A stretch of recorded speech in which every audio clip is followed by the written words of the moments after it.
Hey everyone, how's it going? So in this video, I'm going to show you how to remove the green screen in Capcut.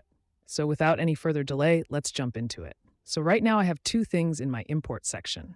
One is the background and the other one is a video with a green screen. So first add the background on the timeline. Let me scale the background a little bit, then add the green screen video onto it, like this. After this, go to the right where it says Remove BG. Click on that.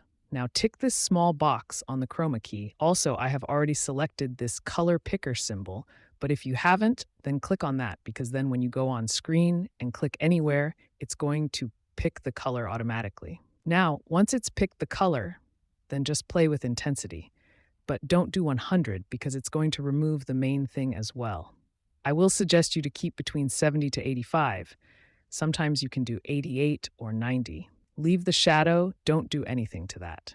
If you do, your video will going to look like this. Also, you can adjust the size of the background and everything is the same for the main video as well. That's how you can remove green screen in CapCut. Let me know in the comments if you have any questions and subscribe to the channel. And if you want to know how to add blur in the background, then watch this video.